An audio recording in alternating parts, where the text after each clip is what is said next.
This part of the lecture is titled Contemporary Political, Economic, and Social Issues that Have Impact on Social Welfare History and Policies.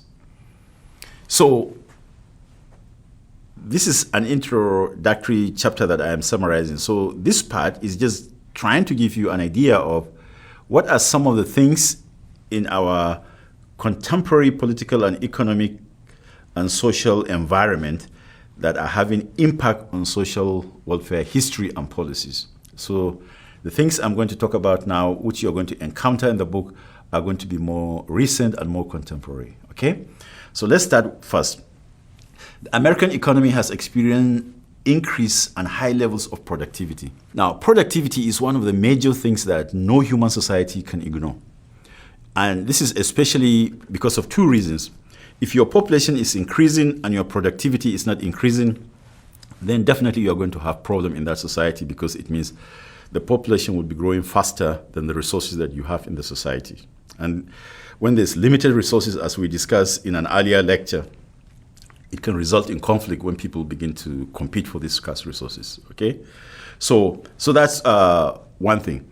The other reason why productivity is also very, very important, in having high levels of productivity is also very important, is simply because the needs of human beings expand.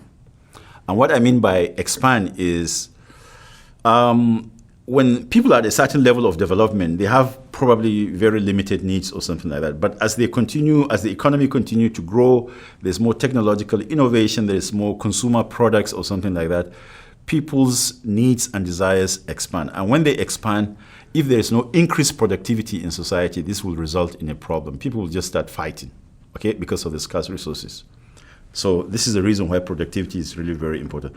So productivity has increased, but the point I just want to draw your attention to here is that you are going to find out in the textbook, and this is well documented.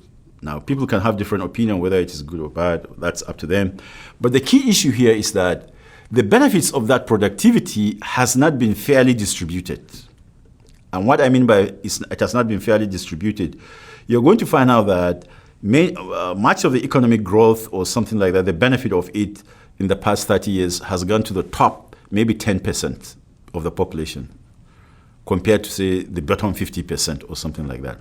So in other words, while productivity is very important in every human society, we need to go beyond that and look at the distributional arrangement, the institutional arrangement for the distribution of these benefits. I earlier talked about public goods. One way that productivity increase can benefit everyone is if we collect taxes, and through these taxes we provide public goods, like university education is subsidized, healthcare is subsidized, roads are subsidized, public libraries and things like that, okay? So those are ways that the benefit of productivity will not just end up with a small group of people at the top, but it will benefit. Right? And remember that when we say benefiting others, we're not talking about socialism as many people tend to think. Okay? No, there's just a level of fairness. I do not wake up thinking that I'm going to be thinking my compensation should be the same as that of the president of my university or my dean or something like that. That would be irrational. There's a level of balance in life that you can feel you are making progress and feel satisfied with that. So when we say fair distribution, we're not talking about creating equality where everybody is the same place. Okay, the next thing is the percentage of Americans employed in the agricultural sector right now has declined to below 4%. We have achieved high agricultural productivity in this country, but the percentage of people in America involved in agriculture is less than 4%. In some of the literature, you see they say 3%, okay? So many of the people who used to be earning their living on the farm now have to move to urban centers. And when they come to urban centers, believe me, it's a huge amount of change. It's not easy because there's a difference between living in an urban center and living in a rural community. There's a book written by Louis Worth. It's titled Urbanism as a Way of Life. And when you read that, urbanism as a way of life, it just shows you that living in an urban center is a totally different thing, okay? So do you have the skills that are needed in the urban center? Because if you move to the city, there are certain kind of skills that are needed before you can be employed. Nobody will employ you if you're not going to be a value addition the organization. Okay, so we are dealing with a major issue here with regard to the fact that many people are out of the agricultural sector and into the city. Third, punitive work-oriented policies are today increasingly enforced while the job market has changed in terms of availability and quality of jobs. 1996 welfare reform. So punitive work-oriented policies simply mean here that the jobs are becoming very difficult, as I'm going to explain in the next point. They are becoming increasingly very difficult, but we are tightening welfare policies also, and this started in 1996. As I said much earlier, it's true that in every society there are people who are lazy, but you cannot explain the situation we have in the United States today by just saying that, dismissing that, oh, these people are just lazy or something like that, okay? There are people who are very hardworking, very dedicated, but the jobs may not be available. And then there's no social welfare system to support them. But even when the social welfare system exists, because of the way we encourage people to be independent in America, there are many people who do not feel dignified when they have to go and receive a check from the government, welfare check or something, because it just makes them feel like they are a ward of the state or they are dependent on the state, okay? So this is another issue. Now let's go to the fourth issue, which is globalization and outsourcing have impact on American manufacturing industry. So globalization and outsourcing simply means that there are, when I was in college or probably younger, there was something we call the International Division of Labor, where countries in the developing world will produce raw materials, and many of these raw materials will be exported to Europe and advanced countries like the United States. And then the industries in the United States will manufacture, or Europe will manufacture these products that have been, raw materials that have been imported from developing countries, and then send them back to the developing countries for sale. So that's the division of labor. They produce raw materials in developing countries. In the developed countries, we manufacture, okay? But gradually, the cost of manufacturing increased. Maybe some people are trying to avoid the taxes you have to pay on your social security and all those kind of things. Employers may end up paying certain things. Anyway, the cost of production became very high in advanced industrial societies. So with the increased improvement in communication, you can, if you travel around the United States, you have all these trucks moving goods here and there. We have better efficiency in travel by sea, by air, or something like that.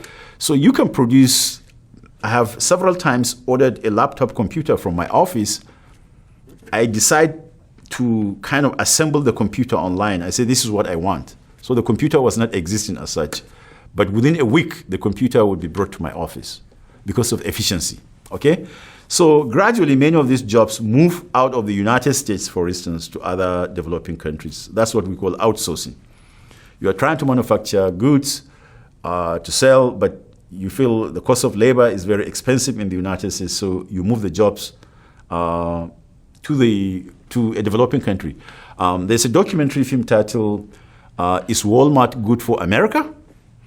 If you check that documentary, you're going to see that in that documentary, they show you clearly how many American men lost, or many American employees, sorry, not just men, many American employees lost their jobs because they are willing to work, they're hardworking people, they are qualified, they have the skills, but because of the cost of production, the suppliers of Walmart decided to move their the production of their products to China. And why did they do that? Because Walmart is concerned about making profit through selling cheap. So if the product is produced in China or any developing country where the cost of labor is very low, they can ship it very easily because of the efficiency in transportation, and we go and buy it. So when I go and buy something very cheap in Walmart, I should understand that that cheap price is costing an American worker his or her job, okay? So these are some of the contemporary issues we're dealing with. So this technological innovation, there's a book written by some professors at MIT. The title of the book is Race Against the Machine. Race against the machine just is saying that for a very long time in human history, machines were complementing us human beings. But we have crossed a threshold where these machines, instead of complementing us now, they are trying to compete against us. You know, we have something they call artificially intelligent machines. They are trying to create machines or computers or machines that can be like your office mate. You can be talking and socialize together or whatever, so that in the future, these machines they can even know your personality. A computer that, if you're unhappy, the computer looks at your face and asks you, what is happening with you today? You don't seem to be happy like every day or something like that, okay? So we are really getting into some area that we don't know where this is leading us to, but I will leave it there. 5, many Americans suffer despite transformation in the U.S. economy where productivity has increased. Benefits are skewed, and the way people cope with this is debt.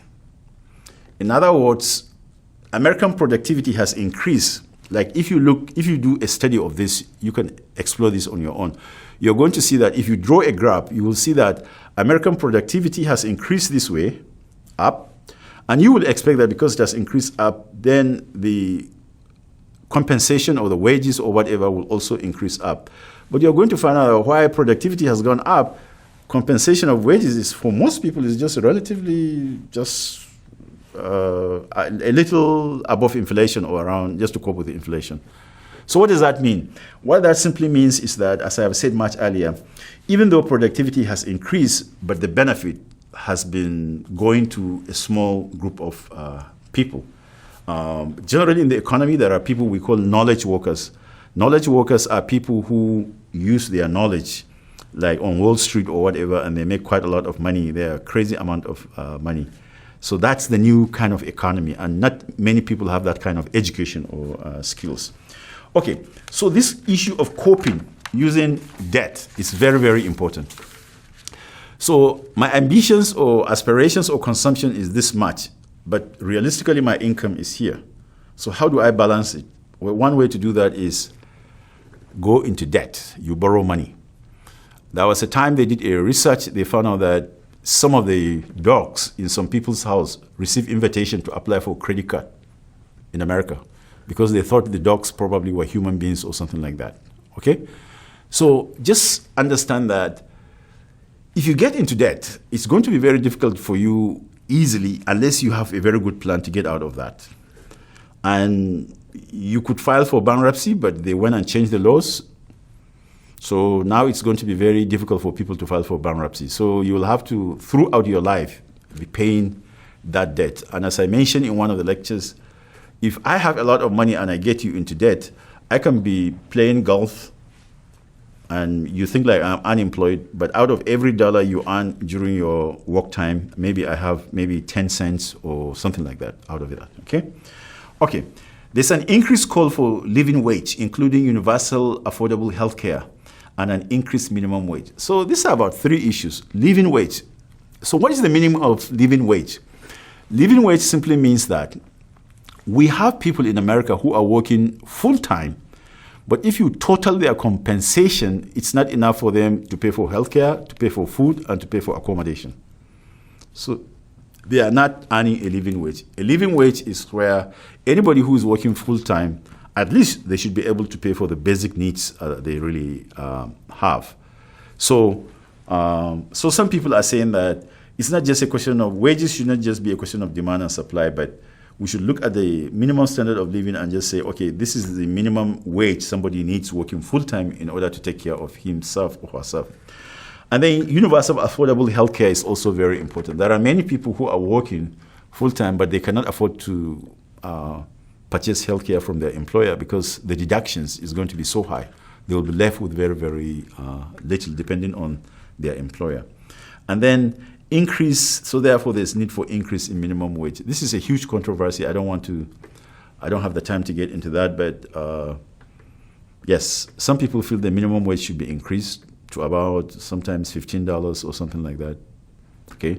But if the minimum wage in some places is $10 or something like that, I don't know whether somebody can rent an accommodation, pay for healthcare, food and everything, transportation, just working $10 an hour, unless if they are working maybe extra. Okay.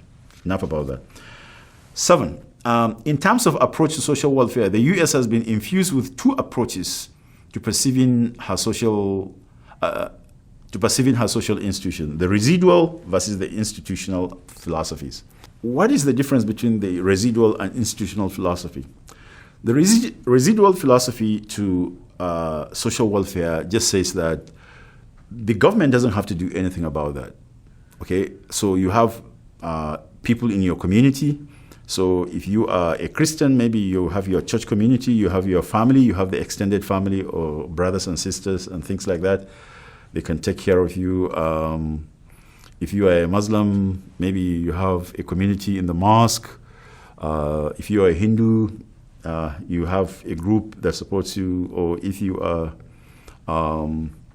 believer of Judaism, you have a community that supports you. So the problem will take care of itself within the community. So there are various institutions. Maybe you belong to a club or something like that. They will all come together and support you. So that's residual institution. The government doesn't need to do anything about that. But the other option is institutional philosophy, which says no. There is so much precarity. Precarity means the unpredictability, the precariousness in the economy that you can't just say that family members or people in the church or mosque or synagogue or some other place would be able to just come around and help this person. The government would have to come up with a deliberate policy to address that. So there's this tension that exists in the United States, okay? And I think the argument here is, on the one hand, when we talk about residual, we're talking about something like charity, okay? Can we rely on, charity is good, but can you rely on charity to solve all these problems? Or do you need government institutions to be deliberately engaged?